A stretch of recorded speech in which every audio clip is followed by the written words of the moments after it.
ಎಲ್ಲರಿಗೂ ಮುಂಜಾನೆಯ ನಮಸ್ಕಾರಗಳು. ಎಲ್ಲರಿಗೂ ಮುಂಜಾನೆಯ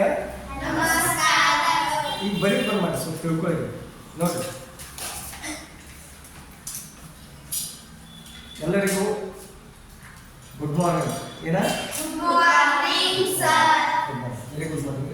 ಇಲ್ಲಿ ನೋಡ್ರಿ, ಸಾಮಾನ್ಯವಾಗಿ ನಾವು ಕನ್ನಡದಾಗ ಮಾತಾಡ್ಬೇಕಾದ್ರೆ ಧೈರ್ಯದಿಂದ ಮಾತಾಡ್ತೀವಿ. ಯಾಕಂದ್ರೆ ಅದ ನಮ್ಮ ತಾಯಿ ಭಾಷೆ, ಮಾತೃಭಾಷೆ. ಯಾವ ಭಾಷೆ? ತಾಯಿ ಭಾಷೆ.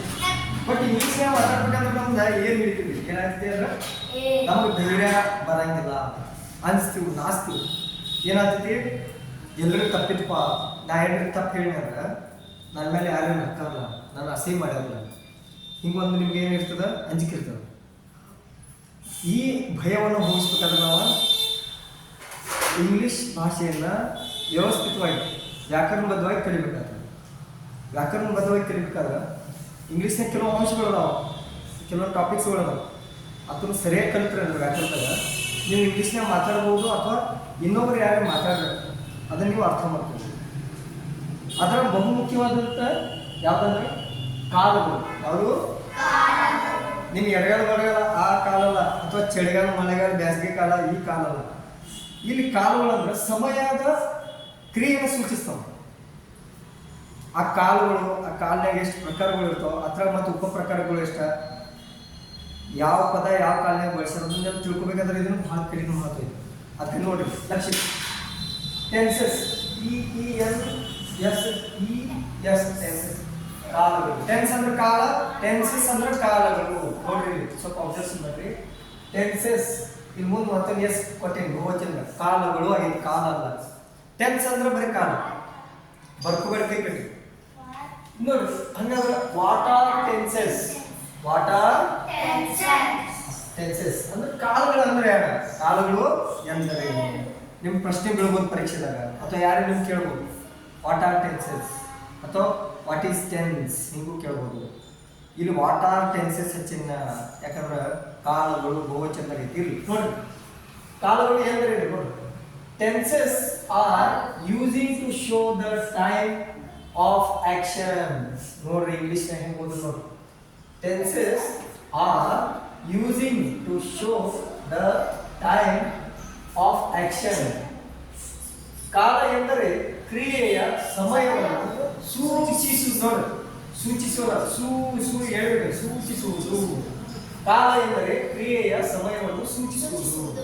ಇಂಗ್ಲಿಷ್ನಾಗ ಅರ್ಥ ಏನೈತಿ? Tenses are using to show. Show ಅಂದ್ರೆ ತೋರಿಸುವುದು. ಟೆನ್ಸಸ್ ಅಂದ್ರೆ ಕಾಲ, ಆರ್ ಎಂಬುದ ಸಹಾಯಕ ಕ್ರಿಯಾಪದ. ಯೂಸಿಂಗ್ ಅಂದ್ರೆ ಬಳಸ್ತಾರೆ. ಯಾರು ಬಳಸ್ತಾರೆ ಕಾಲಗಳನ್ನ? ಟು ಶೋ, ತೋರಿಸಲಿಕ್ಕೆ. ಟು ಶೋ ಅಂದ್ರೆ to show the time of action, ಸಮಯದ ಕ್ರಿಯೆಯನ್ನು ತೋರಿಸ್ತಾರೆ, ಅಥವಾ ಕ್ರಿಯೆಯ ಸಮಯವನ್ನು ತೋರಿಸ್ತಾರೆ. ಕ್ರಿಯೆಯ ಸಮಯ. ಈಗ ಸದ್ಯ ನಾವು ಕ್ರಿಯೆ ನಡೆಸತ್ತೀವಿ. ಈಗ ಸದ್ಯ ಒಂದು ಕೆಲಸ ಮಾಡತ್ತೀವಿ, ನೀವು ಒಂದು ಕ್ರಿಯೆ ನಡೆಸತ್ತೀರಿ, ಕುಂತೀರಿ, ನನ್ನ ಕಡೆ ಕೇಳತ್ತೀರಿ. ಈ ಸಮಯವನ್ನು ಸೂಚಿಸುವಂತ ಒಂದು ಪದಗಳಿಗೆ ನಾವು ಕಾಲ ಅಂತೀವಿ. ಇಂಗ್ಲಿಷ್ನಾಗ ಈ ಥರ ಅರ್ಥ ತಿಳ್ತು, ಕನ್ನಡ ಬರೋನು ಕಾಲ ಎಂದರೆ ಕ್ರಿಯೆಯ. ಇಲ್ಲಿ ನೋಡಿ, ಕ್ರಿಯೆ ಅಂದ್ರೆ ಆಕ್ಷನ್, ಆಕ್ಟಿವಿಟಿ. ಆಕ್ಷನ್ ಅಂದ್ರೆ ಕ್ರಿಯೆ, ಕೆಲಸ, ಆಕ್ಷನ್. ಸಮಯವನ್ನು ಟೈಮ್, ಸಮಯ ಅಂದ್ರೆ ಟೈಮ್. ಸೂಚಿಸುವುದು to show. ನೀವು ಹೇಳ್ತಿರ್ತಿರಲ್ಲ, ಸೂಚಿಸ್ತಿರ್ತೀರಿ, ಸರ್ ಅವ್ರ ಮಗ ಇಲ್ಲಿ ಮಾಡ್ಯಾರ, ಸರ್ ಇಲ್ಲಿ ತಪ್ಪಾದ ನೋಡ್ರಿ, ಹಿಂಗೆ ಸೂಚಿಸ್ತಿರ್ಲಿ. ಸರ್ ಇಲ್ಲಿ ಒಂದ್ ಇತ್ತು ನೋಡ್ರಿ, ಸರ್ ಇಲ್ಲಿ ಹಿರಿಯದನಾಗಿ ಸೂಚಿಸ್ತಿರ್ಲಿ. ಟು ಶೋ, ತೋರಿಸೋದು. ಟು ಶೋ ಯಾರ? ಕಾಲ ಎಂದರೆ ಕ್ರಿಯೆಯ ಸಮಯವನ್ನು ಸೂಚಿಸುವುದು. ಒಂದೇನು ಕೆಲಸ ನಡೆಯುತ್ತೆ, ಅದು ಯಾವ ಟೈಮ್ನಾಗ ನಡೆಯತ್ತೆ ಹೇಳೋದು, ತಿಳ್ತಾನೆ ಅದು ಕಾಲ ಅಂತ. ಫಾರ್ ಎಕ್ಸಾಂಪಲ್, ನಿನ್ನೆ ಒಂದು ಆಕ್ಸಿಡೆಂಟ್ ಆಗಿತ್ತು ಸರ್, ಅದು ಆಗಿತ್ತು ಅಂದ್ರೆ ನೀನು ಆಗಿ ಹೋಗಿತ್ತು, ನನಗೆ ಸರಿ ಆಗತ್ತೈತಿ ಅದರ ಭೂತಕಾಲದಾಗ ಅಂತ ಹೇಳಿ ನಾವು ಮುಂದೆ ಆಗೋದಿತ್ತು ಹೇಳ್ಬೋದು. ಕ್ರಿಯೆ ಸಮಯವನ್ನು ಸೂಚಿಸುವುದು ನಾವು ಕಾಲ ಅಂತೀವಿ. ತಿಳಿಯೋದು ಕಾಲ ಅಂದ್ರೆ ಬೈಪಾಟ್ ಮಾಡೋಕ್ಕೂ ಈಸಿ ಐತಿ, ಸಣ್ಣ ಐತಿ. These are using to show, tenses are using to show the time of action. The time of action. ಯಾತ್ರಾಗ past, present or future tense.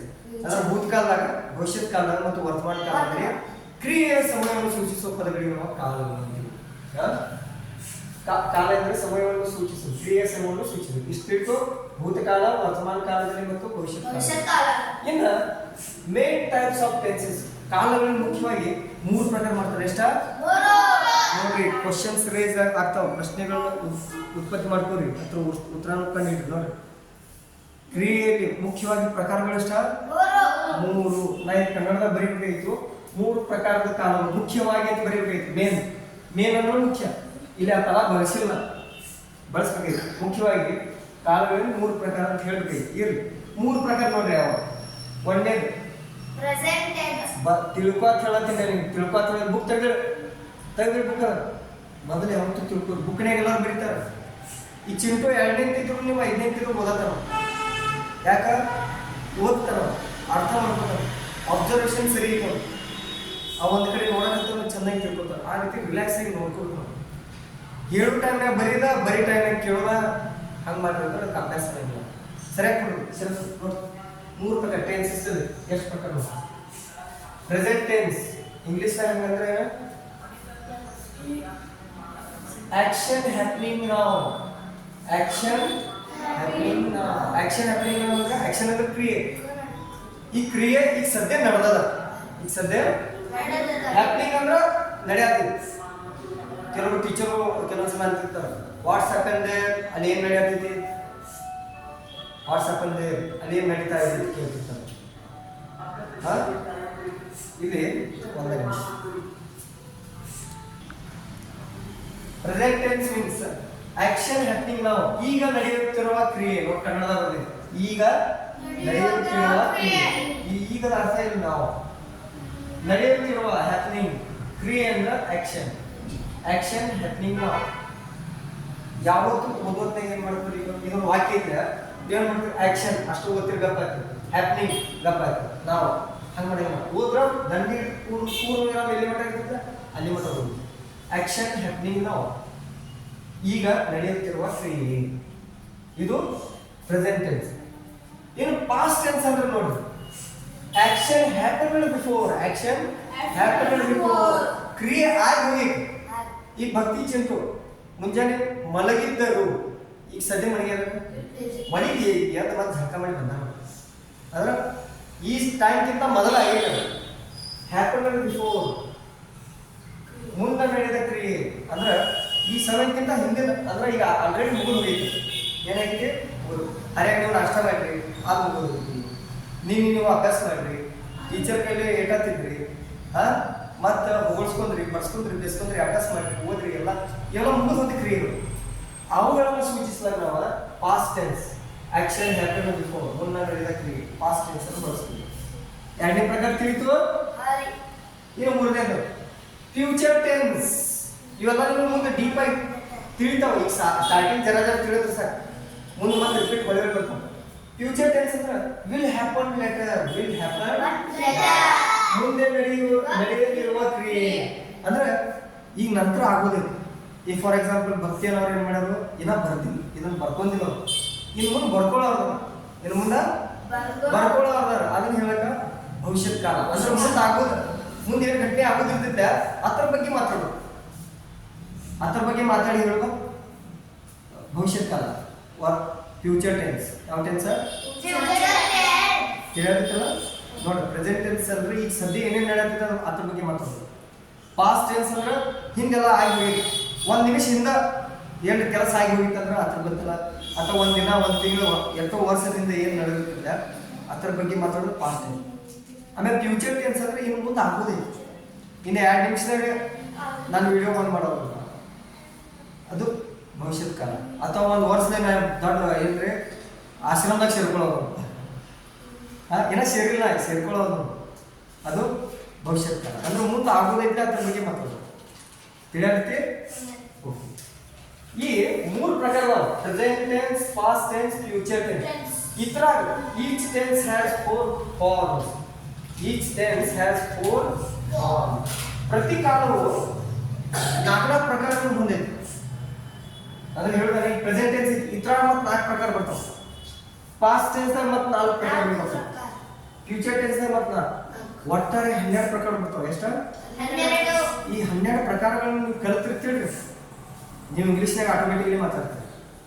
ನಾ ಏನು ಮಾಡೋದು, ಆ ಪ್ರಕಾರಗಳು ಯಾವ ನಾವು ಬರ್ಸ್ತೇನೆ, ಬಟ್ ನಂತರ ಆ ಥರ ವಾಕ್ಯ ಹೆಂಗೆ ಮಾಡ್ಬೋದು ಅದನ್ನು ನಿಮ್ಗೆ ಆಮೇಲೆ ಸ್ಟೆಪ್ ಬೈ ಸ್ಟೆಪ್ ತಿಳಿಸ್ತೀನಿ.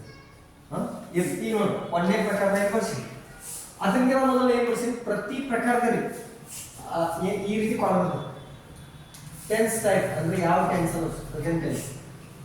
ಅದ್ರಾಗ ಒಂದೇದಾಗ ಸಿಂಪಲ್ ಐತಿ, simple present tense, present continuous tense, continuous ವರ್ಷ ಪದ. ನಂತರ ಪರ್ಫೆಕ್ಟ್, ಪ್ರೆಸೆಂಟ್ ಪರ್ಫೆಕ್ಟ್ ಟೆನ್ಸ್ ನೋಡಿ, ಅಬ್ಸರ್ವ್ ಮಾಡಿ. ಪರ್ಫೆಕ್ಟ್ ಬರ್ಬೇಕಿಲ್ಲ, present perfect tense. Perfect continuous tense ಮುಂದೆ ಏನಾಗ್ತದೆ, ಪ್ರೆಸೆಂಟ್ ಆಗ್ತದೆ. ಏನಾಗ್ತದೆ, ಪ್ರೆಸೆಂಟ್ ಪರ್ಫೆಕ್ಟ್ ಕಂಟಿನ್ಯೂಸ್ ಟೆನ್ಸ್. ಇವ ಪದಗಳು ಇವು ಬರ್ತಾವ. ಅದೇ ರೀತಿ ಟೆನ್ಸ್ ಟೈಪ್ ಸಿಂಪಲ್ ಐತಿಲ್ಲ, ಇದು ಸಿಂಪಲ್ ಐತಿಲ್ಲ, ಇತರ ಮುಂದೆ simple past tense. Past tense ನ ಒಳ್ಳೆ ಪ್ರಕಾರ ನೋಡಿ, ಸಿಂಪಲ್ ಪಾಸ್ಟ್ ಟೆನ್ಸ್. ಏನ ಕಂಟಿನ್ಯೂಸ್ ಟೆನ್ಸ್ ಐತಿಲ್ಲ, ಪಾಸ್ಟ್ ಕಂಟಿನ್ಯೂಸ್ ಟೆನ್ಸ್. ಆಮೇಲೆ ಪರ್ಫೆಕ್ಟ್ ಐತಿಲ್ಲ, past perfect tense, past perfect tense. ಆಮೇಲೆ ಮುಂದೆ perfect continuous tense, past perfect, past perfect continuous tense. ಇದೇ ರೀತಿ ಅವ್ರ ಪ್ರಕಾರ ಮಾಡೋದು ಸಪ್ರೇಟ್ ಆಗಿ ಬಳಸ್ನು, ಬಟ್ ಸುಮ್ಮನೆ ಒಂದು ಐಡಿಯಾ ಇರಲಿ. ನಾನು ಹೇಳೋಕ್ಕಿಂತ ಮೊದಲು ನೀವು ಹೇಳ್ಬೋದು, ಅದನ್ನು ಟ್ರೈ ಮಾಡಿ ಹೇಳಕ್ಕೆ ಪ್ರಯತ್ನ ಮಾಡಿ. ಇರಲಿ, ಈಗ ಸದ್ಯ ನಾವು ಪ್ರೆಸೆಂಟ್ ಟೆನ್ಸ್ ಅಲ್ಲಿ ಮುಖ್ಯವಾಗಿ 4 ಪ್ರಕಾರಗಳು ಬರ್ತವೆ. ಎಷ್ಟು ಪ್ರಕಾರ ನೋಡ್ರಿ, ಟೈಪ್ಸ್ ಅಂತ ಪ್ರಕಾರಗಳು ಯಾವ? Simple present tense, present continuous tense, present perfect tense, present perfect continuous tense. ಅದರ ಒಳ್ಳೆ ಸಿಂಪಲ್ ಪ್ರೆಸೆಂಟ್ ಟೆನ್ಸ್ ಅಂದ್ರೆ ಅದಕ್ಕೆ ಉದಾಹರಣೆ ನೋಡ್ರಿ, English I eat rice, I eat rice, ನಾನು ಅನ್ನವನ್ನು ತಿನ್ನುತ್ತೇನೆ. ಈಗ ಸದ್ಯ ಅನ್ನವನ್ನು ನಿಮ್ಮ ಐತಿ ಕೈಯಾಗ ಹಿಡಿದ್ರಿ ತಿನ್ನೋದು ತಿಳಿಯತ್ತೆ. ಈಗ ಸದ್ಯ ಚಾಲನೆ ಆಗೈತೆ, ಏನೈತಿ ಆ ಕ್ರಿಯೆಯ ಶುರುವಾತ ಆಗೈತಿ. ನೀವು ಕೈಯಾಗ ಅನ್ನ ಇರ್ತೀರಿ, ಬಾಯಿ ತಿಂತೀರಿ, ಅನ್ನ ತಿಂತೀವಿ ಅಂತೇಳಿ ತಿಂದ ಬಿಡ್ತೀರಿ, ಅದ ಟೈಮ್ ತಿಂದ್ಬಿಡ್ತೀರಿ. ಅಂಥ ಪದಗಳನ್ನ ಅಂದ್ರೆ ಈಗ ಸದ್ಯ ನೀವು ಅದನ್ನು ಮಾಡೋರಿರ್ತೀರಿ, ಸದ್ಯ ನಾನು ನಡೆಯುತ್ತೀವಿ, ಅವಾಗ ಹೇಳಕ್ಕೆ simple present. I walk, I run, I go to market, he goes to market, she goes to market. ಹಿಂಗೆಲ್ಲ ಅವು ಮತ್ತೆ ಬಳಸ್ತೀನಿ ನಾವು ಉದಾಹರಣೆ. ಈಗ ಸದ್ಯ ಸಿಂಪಲ್ ಪ್ರೆಸೆಂಟ್ ಟೆನ್ಸ್ದಾಗ ಒಂದು ವಾಕ್ಯ ತೊಗೊಂಡಿಲ್ಲ, ಐ ಈಟ್ ರೈಸ್, ನಾನು ಅನ್ನ ತಿನ್ನುತ್ತೇನೆ. ಇಲ್ಲಿ ಅನ್ನ ಹಾಕಿದ್ರು, ರೈಸ್ ಅಂದ್ರೆ ನಾನು ಅನ್ನ ತಿನ್ನುತ್ತೇನೆ. ನಾನು ಬರೆಯುತ್ತೇನೆ, ಐ ರೈಟ್, ನಾನು ನೋಡುತ್ತೇನೆ, ಐ ಲುಕ್, ಐ ಲುಕ್. ನಾನು ಜೀವಿಸುತ್ತೇನೆ, ಐ ಜಂಪ್, ಐ ಜಂಪ್. ನಾನು ಅಳುತ್ತೇನೆ, ಐ ಕ್ರೈ. ನಾನು ನಗುತ್ತೇನೆ, ಐ ಲಾಫ್, ಐ ಲಾಫ್. ನಾನು ಮಲಗುತ್ತೇನೆ, ಐ ಸ್ಲೀಪ್, ಐ. ಕೇಳಿರ್ತಿಲ್ಲ, ಈ ಬೇರೆ ಬೇರೆ ಪದಗಳನ್ನ ನಾವು ಮಾಡೋದು. ಇದು ಸಿಂಪಲ್ ಪ್ರೆಸೆಂಟ್ ಟೆನ್ಸ್. ಇನ್ನು ಅದ್ರಾಗ present continuous tense. Present continuous tense ಏನ್ ಹೇಳ್ತಿತ್ತಂದ್ರೆ, ಈಗ ಸದ್ಯ ನಾವು ನಡೆಯತ್ತಿಲ್ಲ ಅದನ್ನ ಕ್ರಿಯೆನ ಕಂಟಿನ್ಯೂ ಮಾಡ್ತೀವಿ.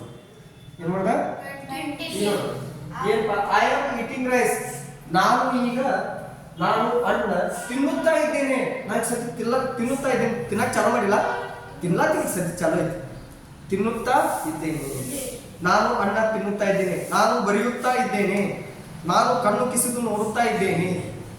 ನಾನು ನಗುತ್ತಾ ಇದ್ದೇನೆ, ನಾನು ತಲೆಯನ್ನು ಕೆದರುತ್ತಾ ಇದ್ದೇನೆ. ನಾನು ಮಲಗುತ್ತಾ ಇದ್ದೇನೆ, ನಾನು ಕೇಳುತ್ತಾ ಇದ್ದೇನೆ. ಅದೇ ಇಂಗ್ಲೀಷ್ನಾಗ I am looking, I am writing, am ಹಚ್ಚದ. ಆಮೇಲೆ ಏನೈತಿ, ಈಟ್ ಅಂತ ನೋಡ್ರಿ, ಈಟ್ ಐತಿ, ಐ ಆಮ್ ಬಂದೈತಿ. ಏನು ಮಾಡ್ತೀವಿ, ಈ ಕಡೆ ಐ ಐತಿ ಚೀಟಿಂಗ್ ಐತಿ. ಯಾಕಂದ್ರೆ ಐ ಆಮ್ ಬಂದೈತಿ, ಏನು ಬಂದೈತಿ. ಅವೆಲ್ಲ ಡೀಪ್ ಆಗಿ ಹೇಳ್ತೀನಿ ನಾನು. ಈಗ ಸ್ವಲ್ಪ ಪ್ರಕಾರಗಳು ಯಾವ ತಿಳ್ಕೊಳ್ಳಿ. ಇದು ಸಿಂಪಲ್ ಉದಾಹರಣೆ. ಡೀಪ್ ಆಗಿ ಒಂದು ವಾರದಾಗ ಇಂಗ್ಲೀಷ್ ಎಲ್ಲ ಕಲಿತೀವಿ. I am eating. ಈಗ ಏನು ಮಾಡ್ತೀವಿ, ಒಂದು ಕ್ರಿಯಾಪದ ಹೇಳಿ, ಲಾಫ್. ಲಾಫ್ ಅಂದ್ರೆ ನಗು, ಅದು ಐ ಆಮ್ ಲಾಫಿಂಗ್. ಸಿಟ್ ಅಂದ್ರೆ ಕುಳಿತುಕೊಳ್ಳ, I am sitting on the table, on the chair. I am sitting on the table, I am sitting on the chair. I am sitting on the bike. I am sitting on his head, ನಾನು ಅವನ ತಲೆಯ ಮೇಲೆ ಕುಳಿತುಕೊಂಡಿದ್ದೇನೆ. ಹೇಳಿದ್ರಿ I am writing ಅಂತ ಬರೀತಿಲ್ಲ, I am writing a letter, I am writing a book, I am writing questions answer, I am writing question, I am writing answer to the question, I am writing answer to the question. ಕೇಳಿದ್ರೆ ಅಂದ್ರೆ ಈಗ ಸದ್ಯ ಏನು ಹೇಳೋದು, ನಾನು ತಿನ್ನುತ್ತಾ ಇದ್ದೇನೆ. ಇಷ್ಟು ಹೇಳಿದ್ರೆ ನಿಮ್ಗೆ ಕಾಮ ತಿಳಿಯಂಗಿಲ್ಲ ಅಂತ ಗೊತ್ತದ. ಸುಮ್ಮ ಈಗ ಕಣ್ಣಿಗೆ ಕಾಣ್ದೆ ಅದೇನೈತದ ಕೇಳಿದ್ರೆ ಪ್ರಕಾರಗಳಿಗೆ ಗೊತ್ತಾಗುತ್ತೆ. ನಂತರ ಡೀಪ್ ಆಗಿ ಬೇರೆ ಬೇರೆ ಬೇರೆ ಉದಾಹರಣೆ ಕೊಡ್ತಾರೆ. ಆ ಯು ಈ ಹಿ ಶಿ ಇಟ್ ಎಲ್ಲ ಬಳಸ್ಕೊಂಡು. ಇನ್ನು ಮೂರನೇ ಪ್ರಕಾರ ಪ್ರೆಸೆಂಟ್ ಪರ್ಫೆಕ್ಟ್ ಟೆನ್ಸ್. ಯಾವ ಪ್ರಕಾರ? ಈ ಪ್ರೆಸೆಂಟ್ ಪರ್ಫೆಕ್ಟ್ ಟೆನ್ಸ್ ಅಲ್ಲಿ ಕೇಳಿ, ಇದೊಂದು ಸ್ವಲ್ಪ ಅಭ್ಯಾಸ ಮಾಡಿ. ಸಿಂಪಲ್ ಪ್ರೆಸೆಂಟ್ ಟೆನ್ಸ್ನಾಗ ಬರೀ ಆಯ ಮತ್ತು ಕ್ರಿಯಾಪದ ಬಂದ. ಆಯ ಒಂದು ಸರ್ವನಾಮ ಜೊತೆ ಬರೀ ಕ್ರಿಯಾಪದ ಬಂದ. ಪ್ರೆಸೆಂಟ್ ಕಂಟಿನ್ಯೂಸ್ ಟೆನ್ಸ್ನಾಗ ಸರ್ವನಾಮ ಕ್ರಿಯಾಪದ ಅದ್ರ ಜೊತೆ ಐಎನ್ಜಿ ಮತ್ತು ಸಹಾಯಕ ಕ್ರಿಯಾಪದ. ಇದೆಲ್ಲ ಡೀಪ್ ಆಗಿ ಹೇಳ್ತೀನಿ, ಸುಮ್ಮನೆ ಹಾಕೋತೀನಿ. ಪ್ರೆಸೆಂಟ್ ಪರ್ಫೆಕ್ಟ್ ಟೆನ್ಸ್ನಾಗ ಹ್ಯಾವ್ ಬಳಸ್ತಾರೆ. I have, we have, have has ಬಳಸ್ತಾರೆ. ಹ್ಯಾವ್ he she it ಮುಂದೆ ಹ್ಯಾಸ್ ಬರ್ತಾರೆ. he has, she has, it has. I we ಮುಂದೆ you ಮುಂದೆ have ಬರ್ತಾರೆ. ಈಗ ಸರಿ I have eaten rice, ನಾನು ಅನ್ನವನ್ನು ತಿಂದಿದ್ದೇನೆ. ಈಗ ಸತ್ಯ ತಿಂದ ಜಸ್ಟ್ ಮುಗಿಸಿದ, ಜಸ್ಟ್ ಈಗ ಮುಗಿದಿರೋದು. ನಾನು ಅನ್ನವನ್ನು ತಿಂದಿದ್ದೇನೆ, ನಾನು ಅನ್ನವನ್ನು ತಿಂದಿದ್ದೇನೆ. ಈಗ ಸದ್ಯ ಯಾರು ಉಂಡಿ ತಿನ್ನೋರ್ತಾರೆ ಪಟೇಕ್ಷಿ ಕೈ ನಾ ತಿಂದ್ಬಿಟ್ಟಿನಿ, ನಾ ತಿಂದ್ಬಿಟ್ಟಿನಿ, ನಾ ಬರ್ದ್ಬಿಟ್ಟಿನು, ನಾ ಬರೆದ್ಬಿಟ್ಟಿನು, ನಾನು ನೋಡಿಬಿಟ್ಟಿನು. ಈಗ ಸದ್ಯ ಈಗ ಜಸ್ಟ್ ಮುಗಿರ್ತದೆ. ಅದನ್ನ present perfect tense. I have return rice, I have return rice, I have return a letter. Return rice ಬೇಕು, ರಿಟರ್ನ್ ರೈಟ್ ಅದ ರಿಟರ್ನ್ ಬರ್ತದೆ. ಕ್ರಿಯಾಪದದ ಮೂರನೇ ರೂಪ ಬರ್ತದೆ. ಎಲ್ಲ ತಿಳಿಸ್ಬೇಕಾಗ್ತದೆ. ಸುಮ್ಮನೆ ಈಗ ಯಾರು ಬರ್ಸಿದ್ರೆ ಪ್ರಕಾರಗಳು ಗೊತ್ತಾಗಿದೆ. ಮೂರನೇ ಪ್ರೆಸೆಂಟ್ ಪರ್ಫೆಕ್ಟ್ ಕಂಟಿನ್ಯೂಸ್ ಟೆನ್ಸ್. ಇಲ್ಲಿ ಏನು ಬರ್ತದೆ, ಹ್ಯಾವ್ ಜೊತೆ ಬೀನ್ ಬರ್ತದೆ, ಮತ್ತೆ ಕ್ರಿಯಾಪದದ ಮುಂದೆ ಐ ಎನ್ ಜಿ ಬರ್ತದೆ. ಇಟಿಂಗ್ ಈಟರ್ ಮುಂದೆ ಐ ಎನ್ ಜಿ ಬರ್ತೈತಿಲ್ಲ, ಮತ್ತೆ ಹ್ಯಾವ್ ಮುಂದೆ ಬೀನ್ ಬಂದೈತಿಲ್ಲ. ಹ್ಯಾವ್ ಮುಂದೆ ಮತ್ತೆ ಹ್ಯಾಸ್ ಮುಂದೆ ಬೀನ್ ಬರ್ತದೆ. Have been, has been. I have been eating rice for 10 minutes. ನಾನು 10 ನಿಮಿಷಗಳಿಂದ ಅನ್ನ ತಿನ್ನುತ್ತಾ ಇದ್ದೇನೆ. ನಾನು 10 ನಿಮಿಷಗಳಿಂದ, ನಾನು 1 ಗಂಟೆಯವರೆಗೆ ಇನ್ನ ಬರ್ಕೋತಾ ಇದ್ದೇನೆ. ಬರೀದ ಮುಗಿಯ ಅಂದ್ರೆ ಈಗ ವರ್ತಮಾನ ಕಾಲದಾಗ ಅದು ಕ್ರಿಯೆ ಮುಂದುವರಿತಾರೆ. ಕೇಳಕ್ಕೆ ಚೆನ್ನಾಗಿ ಬರ್ಕೋರಿ. ಇದನ್ನ ಇನ್ನೊಂದು ಸ್ವಲ್ಪ ಡೀಪ್ ಆಗಿ ಕಲಿಯೋಣ. ಇವು 3 ಪ್ರಕಾರಗಳು ವ್ಯವಸ್ಥಿತವಾಗಿ ಕಲಿಯೋಣ. ಯಾಕಂದ್ರೆ ಈ ರೀತಿ ಹೇಳಿದ್ರೆ ಯಾರಿಗೆ ಅರ್ಥ ಆಗೋದಿಲ್ಲ. ಇದು ಸುಮ್ಮನೆ ಯಾರು ಬರ್ಸಿದ್ರೆ ನಿಮ್ಮ ಪ್ರಕಾರಗಳು ಅಷ್ಟು ಗೊತ್ತಾಗಿದೆ. ಅಥವಾ ಏನೇನೈತೆ ಅನ್ನೋದು ಈ ಬಾಜು ನಿಮಗೆ ಈಗ ತಿಳ್ಕೊಬೇಕು. ಈ 2 ಬಾಜು ನಿಮಗೆ ತಿಳಿತು, ಅವಾಗ ಇಂಗ್ಲೀಷ್ ಗ್ರಾಮರ್ ಪರ್ಫೆಕ್ಟ್ ಲರ್ನಿಂಗ್ ಆಗ್ತದೆ. ಅಂದರೆ ಇಂಗ್ಲೀಷ್ ಅಟ್ಲೀಸ್ಟ್ ಒಂದು 50% ನಿಮ್ಗೆ ಅರ್ಥ ಆಗ್ತದೆ. ಎಷ್ಟು ಪರ್ಸೆಂಟ್? 50. ಮತ್ತು ಯಾವುದೋ ಭಾಷೆ ಕಲಿಬೇಕಾದ್ರೆ ನಮ್ಗೆ ವ್ಯಾಕರಣ ಬಹಳ ಇಂಗ್ಲೀಷ್ ವ್ಯಾಕರಣ ಹೇಳಿ, ಕನ್ನಡ ವ್ಯಾಕರಣ ಹೇಳಿ ಭಾಳ ಇಂಪಾರ್ಟೆಂಟ್. ಇವು ಬದಲಾಗಂಗಿಲ್ಲ. ಪಾಠಗಳು ಚೇಂಜ್ ಆಗ್ಬೋದು, ಬಟ್ ಗ್ರಾಮರ್ ಯಾವಾಗಲೂ ಚೇಂಜ್ ಆಗಲ್ಲ. ಹೇಳಿದ್ವಿ. ಓಕೆ, ಬರ್ಕೊಡಿ. Thank you.